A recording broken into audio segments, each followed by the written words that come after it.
నీలగిరి అనే గ్రామం ఉండేది. అక్కడ ఎంతో ప్రశాంతమైన వాతావరణంతో పాటు ఎన్నో కుటుంబాలు జీవిస్తున్నాయి. ఈ గ్రామానికి చంద్రవర్మ అనే రాజు పాలిస్తున్నాడు. ఈ గ్రామంలో ఒక పేద కుటుంబం ఉండేది. రామయ్య ఇంకా సీతమ్మ ఇద్దరు జీవితం సాగించేవారు. వారికి ఒక కుమార్తె గౌరీ ఉండేది.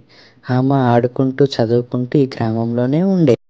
ఈ రామయ్య కుటుంబం చాలా పేదరికంలో జీవించేవాళ్ళు.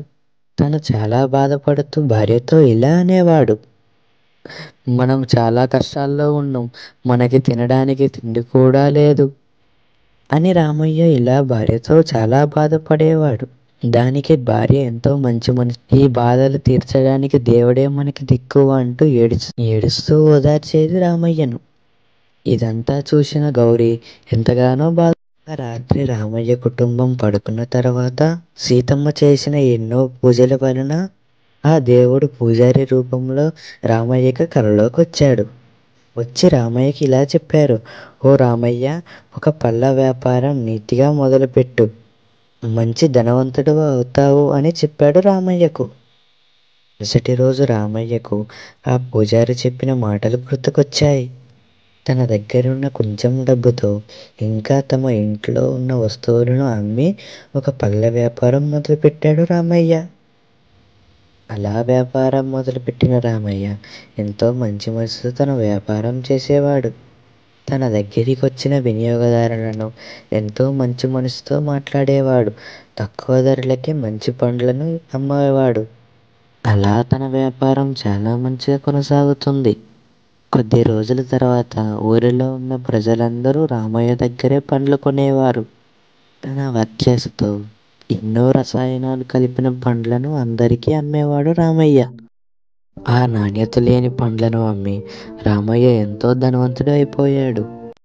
తన భార్యని పిల్లలని కూడా చూసుకునేవాడు కాదు రామయ్య. ఆ పండ్లను ఊరిలో ఉన్న ప్రజలందరూ తినేవారు.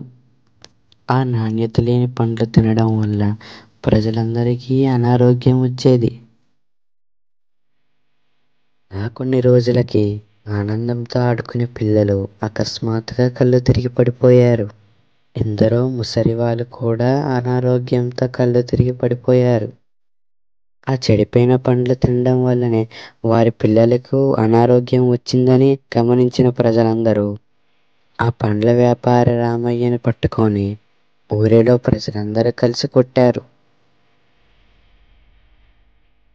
ఆ ఊరిని చంద్రవర్మ అనే రాజు పాలిస్తున్నాడు.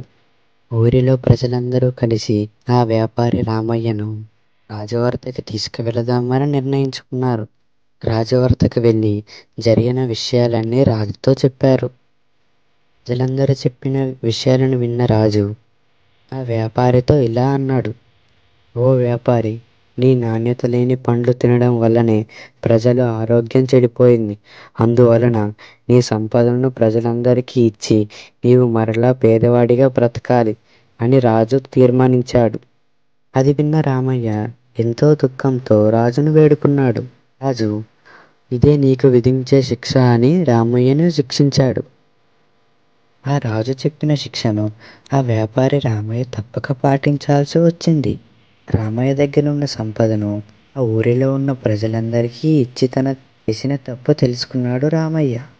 తన అత్యాశ వలన తన నీతిని మరియు తన కుటుంబ సంతోషాన్ని కోల్పోయాడు ఆ రామయ్య.